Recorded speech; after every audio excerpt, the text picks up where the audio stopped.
Hi, so today I'm here with John Treadaway of Miniature Wargaming magazine, and he's the editor of the magazine. And what more do I need to say? Thank you for letting me be here. Thank you for having me down. That's okay. Glad to see you. Cheers. Very few people are. So sure, that's not true. So John, tell us, what's a typical day like for the editor of such a glamorous and prestigious magazine? Well, up at 5, work till midnight, burning the midnight oil. No, that's not true. It's an interesting job. I've been writing for magazines since the early 80s. I used to write for Military Modelling occasionally. They did an annual, a Wargaming annual, which I contributed articles to, and then started writing a column for Military Modelling called Fantasy Facts, an oxymoron if ever there was one, which was a review column. And then when they opened up a new Wargaming magazine, which was called Practical Wargamer, under editor Stuart Asquith. I remember that. I used to quite like that magazine. The column transferred over to Practical Wargamer. And I wrote the occasional other article as well. I was the staff photographer for Practical Wargamer back in the days of 35mm film and wet film and no Photoshop. And it was my task to go out and find somebody to do figures that nobody could find pictures of, because obviously it was quite hard work in those days, and take pictures to get articles illustrated. What else? I stopped writing for Practical about a year before they folded, so that was about 7 or 8 years. I can't remember exactly how long. I was doing the column and occasional articles. And then I kept my hand in by writing articles mostly for the programme for Salute and occasional articles. So because I was heavily involved with Salute for many years, 25 odd years, I was doing the PR for a lot of that time. And part of how I wanted to push it forward was things like a nice glossy programme and stuff like that. So we've moved into the period where we'd stopped producing photocopies and just steppered things and handed out shows. Of course, yeah. And we've moved into doing proper colour programmes and things and that. This is in the late 80s, I think, if I remember correctly. And these days, of course, the programme's practically a magazine in its own right for Salute. Yeah, it has grown and grown in the way these things do. So I always wrote articles for that, and I would do the photography for the covers and things and stuff like that, and we would invariably run games at the show, so I would do photographs of the games. There'd always be like 3 Warlords games in the programme, and so on and so forth. And then about 10, 11 years ago, the then editor of Miniature Wargames, which was Henry Hyde, who'd taken over from the previous editor, which was Andrew Hubbock, who'd taken over from the previous owner, which was Ian Dickey. Henry contacted me at a show and said, "What do you think of the fantasy column we have in the magazine?" I said, "Well, okay." And he said, "Would you fancy writing one?" And I said, "Yeah, right." So he said, "You rewrite your old Fantasy Facts." So I did, and wrote for him for a couple of years. And then Henry decided he didn't want to do the editorship anymore, and I asked the owners, "Who are you thinking of getting to be editor?" And they said, "Well, we're asking for CVs from people." And I said, "Can I send you my CV?" And they said, "Yes, of course." And the owners said, Claire, who's my boss, said, "Can I come down and interview you?" I said, "What, can you drive all the way down from Lincoln to interview me?" "Yeah, sure you can." So she did. She came down to this very cabin, and which I'd moved by then and had this cabin built. Right. And I told her what my background was, which was years and years and years of writing and doing my own layout and doing my own photography and editing magazines, editing club magazines, editing this, right? And she said, "Yeah, okay, yeah." And so I was in. Excellent. And was that your first sort of proper job in the wargaming sort of world, as it were? Oh, it's not what I would call a full-time job, because it takes me, frankly, about 20 days a month. Right. So it's the first job I've had where it's my main focus, shall we say. Yeah, I mean, I think that's what I'm getting at. Because I know in the past, I know you worked for BT. I suppose what I'm getting was that the end of your work doing? I spent 27 years working in the graphics department for a local authority, right? Editing magazines there and stuff. Yeah. But there's a whole world of difference between editing magazines about social services and editing magazines about toy soldiers. Yeah. Different clientele, different photographs. Yeah. But I think that they appreciated my, I suppose, breadth of skill and experience. Yes. Which, rather the same with Henry, he's a very broad church kind of chap, and I think they wanted the same sort of thing. Oh, good stuff. When you're looking for, so do you proactively encourage people to write articles, or is it do you just take a look at what's submitted? And are there any sort of particular articles that you try to encourage? Okay, well, there's 4 sorts of articles I garner for the magazine, I would say, and there are a number of approaches I like to try and cover. For me, the first and foremost really is the breadth of, let's call them periods of the magazine. I have been a historical and non-historical gamer all of my life. So that's interesting, because I know obviously you've got I know inside out that you love sci-fi and fantasy. I didn't realise that you also did historical stuff. Well, I don't game it that often, but there's a whole shelf over there full of 20mm World War II and modern tanks and 20mm aircraft. Yeah. The answer to that is my first entry into wargaming as a youngster was historical. Yes, it was Napoleonics and it was ancients. And I only discovered the fantasy and science fiction stuff when I was about 14, and I realised it was another option. Right. Okay. I would say, in all fairness, that on a personal basis, probably 70% of the stuff I do is non-historical, right, if not slightly more. Yeah. But that isn't because I don't like historical games, far from it. My interest in it is moderately narrow on a personal basis, but my interest in it in terms of for want of a better phrase, a publishing basis is huge. Yeah. I've actually learned quite a lot by reading articles that people send me, which is quite nice. Yeah. Stuff I wouldn't have got, I didn't know that, you know. Sure. So it's very important for me that the magazine reflects what I consider to be the spread of wargaming in the world as it stands. When I was involved, as I said earlier on, with Salute for 25 years, one of the things that's very important to me was to get that mix right. And whether that was the trade mix, whether that was the game mix, I always wanted to make sure there was historical and there was non-historical, because to me that's what the hobby was doing. Yes, and it was important that all of that was represented. Every year we ran when I was doing it, we ran an information questionnaire. And it was interesting the results you'd get back from people. What do you want to see at Salute and things? And the classic one was always, none of this fancy crap. Yes. And occasionally, none of this Napoleonic crap and things like that. Okay.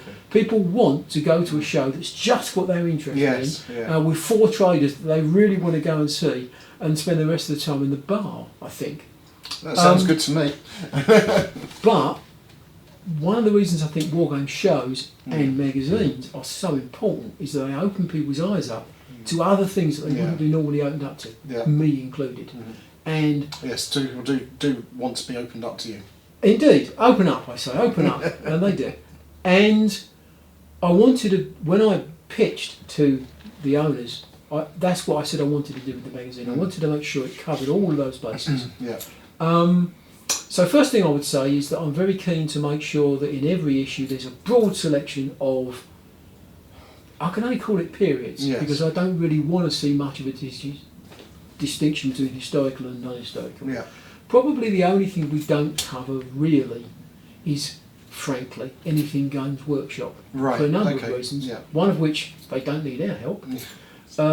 Secondly, it's sometimes quite hard work dealing with them, and frankly, if I want something that's a big box company that does science fiction or fantasy or whatever, there's now a load to choose from. I can go Mantic, I can go Wargames Atlantic, I can go North Star, I can go whoever to say, fantasy, science fiction. So I don't need to go that route.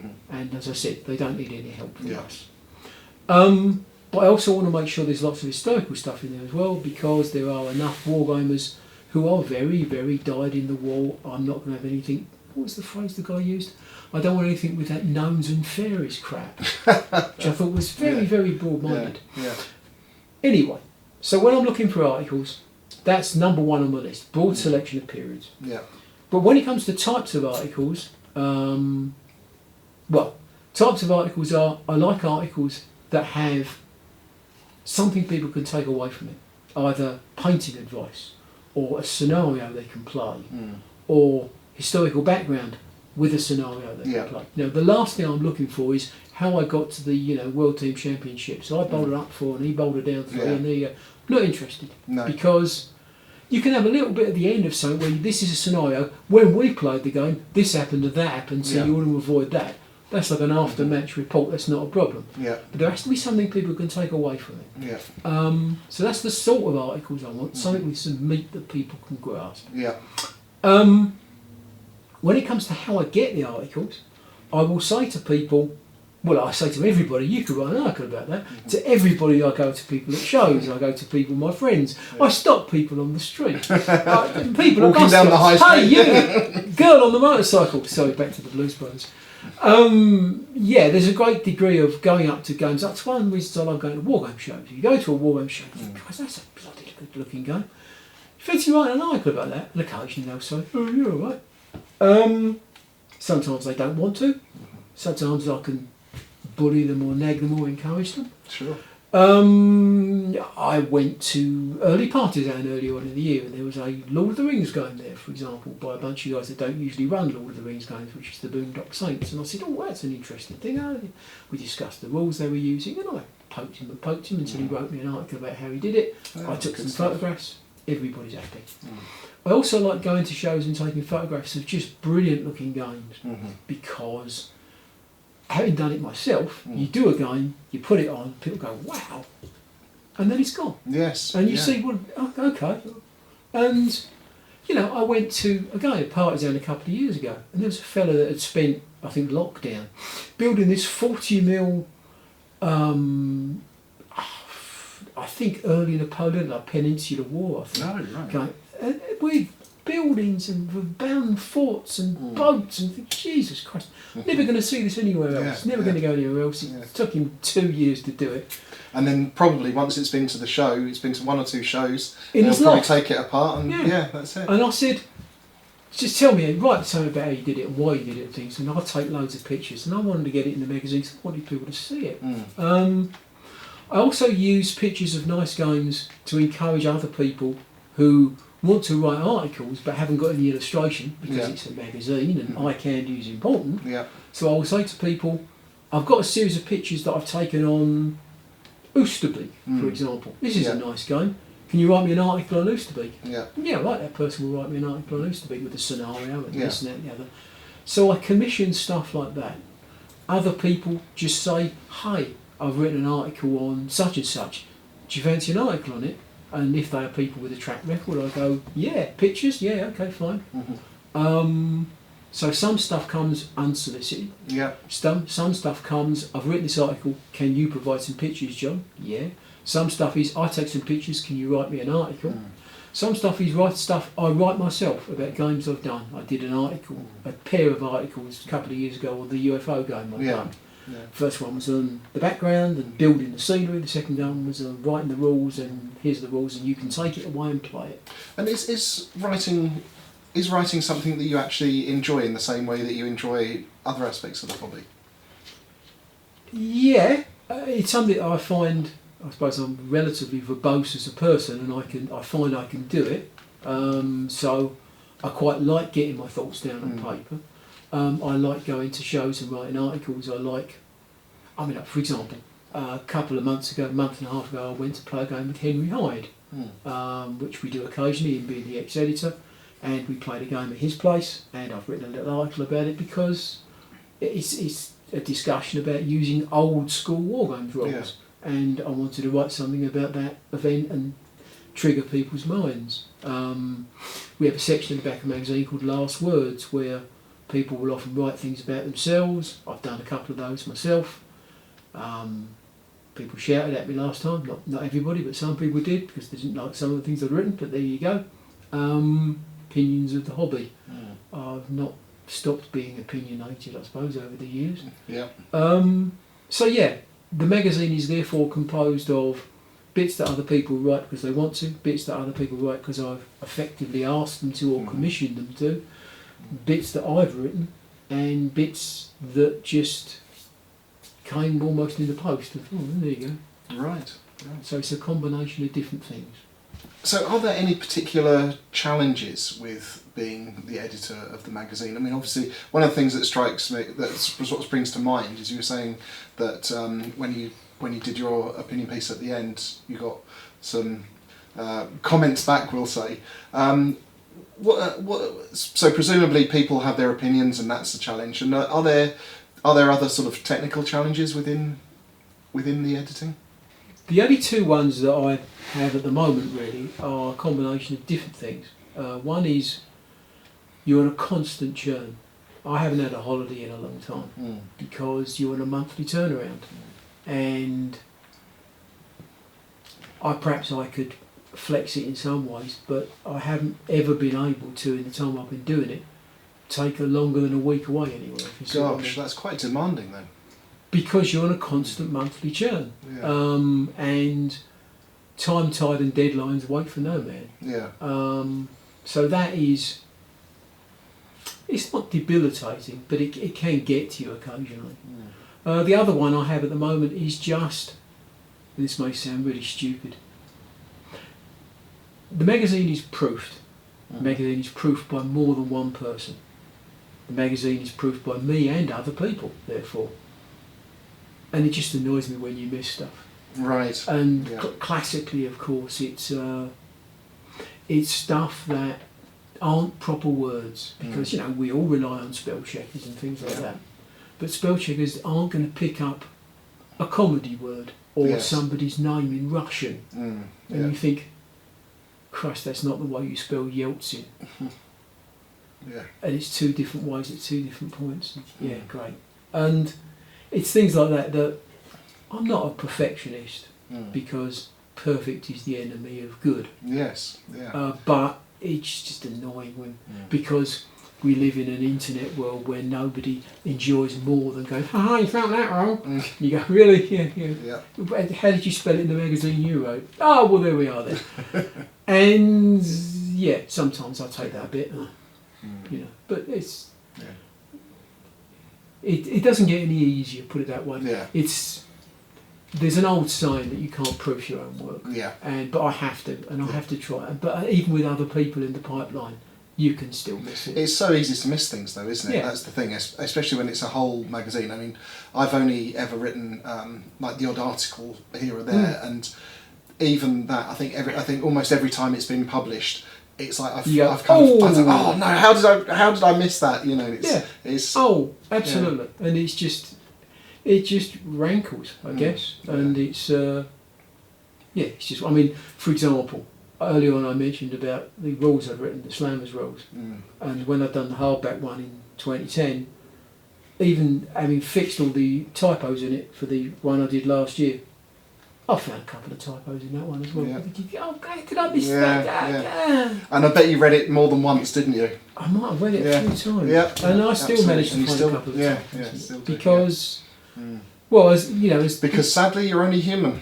Well, allegedly so. Yes. As the saying goes, despite the small tribe that worship you. That's right. There are typos in the Bible, as they say. So you know, there you go. So over the years, there's been an increasing trend towards moving, I think, away from historical stuff towards sci-fi and fantasy generally within the hobby, due to for all the obvious reasons. Beyond that, are there other trends that you've kind of noticed? I don't know, maybe to do with scales or anything else.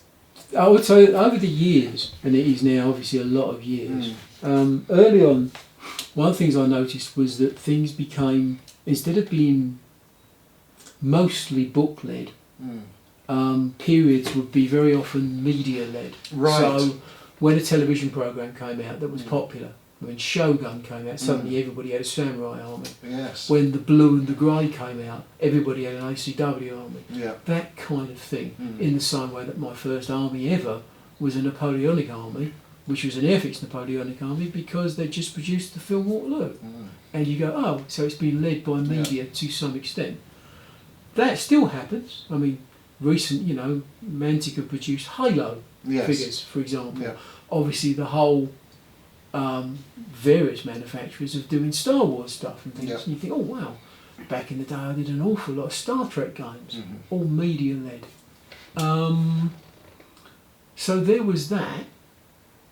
On the other part of what you asked, scale wise, there's that old saying, isn't there, that the hobby is greying, which is interesting. I'm not sure it is, but when you go to wargame shows you realise there aren't a lot of young people in the room, but there are still some.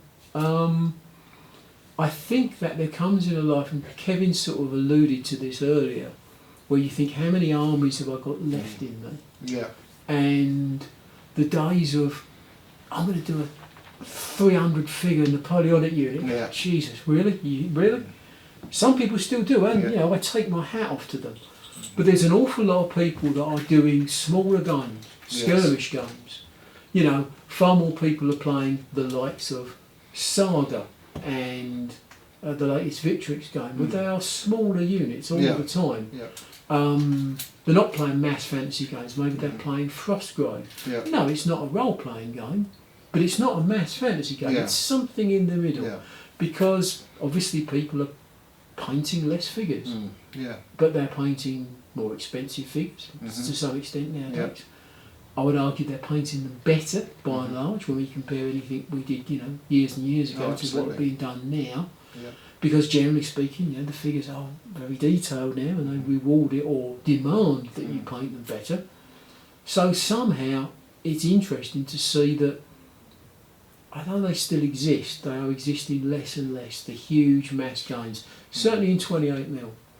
It's interesting that when you go to a show like, for example, Joy of 6, where obviously you don't paint 6mm figures to that level, although some people are mad enough to try, what you do get is an awful lot of brilliant scenery. Yes. Because you can't see the bloody figures, but God, look at that scenery, So it's interesting to see the different directions people take at different scales. Yeah. In 28, certainly I think people do tend to do smaller games. But having said all of that, let's remember that we started off wargaming H.G. Wells's world with 54mm figures. Yeah. And I just came back from Partisan where there was a lovely skirmish team, the Skirmish Wargames group, that had a 54mm game, and you go, oh, okay. And they had loads of figures on the table because they're bonkers. Have there been any sort of funny, sort of behind the scenes moments or incidents at the either as an editor or at shows when you've been at shows? No. That's a blank question. In all fairness, mostly whether I was running shows back in the day or helping cover shows as an editor, it's mostly a long grind. Yeah. The only one I would say to do with shows was back in the day when I was heavily involved with Salute. The then Salute coordinator decided to go through a process of trying different things out at Salute.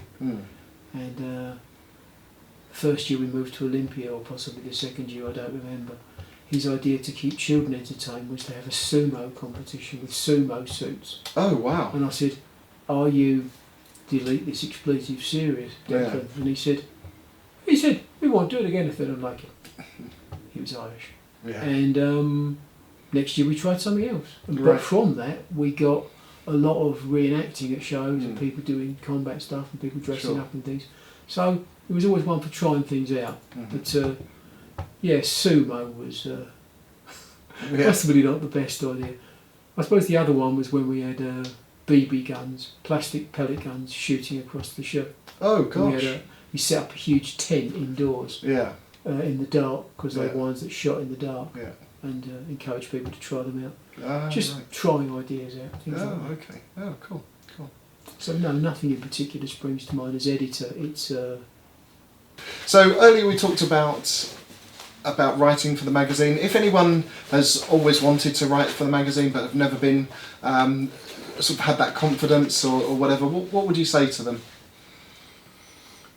Do it. Do it. I take articles from people of different, I think it's fair to say, writing abilities. I have occasionally people that write for me. It's great. They send the article in and I almost don't have to do anything. Top and tail it in editing, check some spacing, and I can edit their article in 15 minutes. I have other people send articles in, especially about subjects that, you know, I want to put in the magazine, that are so much work. Yeah. Because, how can I put this diplomatically? They probably type most of it on their phone. Right. Okay. But I'm prepared to do the work if it's a good article. If it's crap, I won't use it. In all fairness, I'll just say, okay, I'll have a look at it, and maybe it will never float to the top. Yeah. But if it's a good article with good illustrations about a good subject that just needs kicking for 2 hours, then I'll edit it. Because I want people to see interesting stuff. Put it this way, if it interests me, it may well interest other people. Right. And I have a fairly broad taste in things that interest me, and it seems to have worked so far. So yeah, if you want to write an article, don't worry if you can't spell. I obviously can't either. Don't worry if, you know, your grammar's not brilliant. I'll polish that. Don't worry about it, as long as you don't mind me polishing it. Yeah.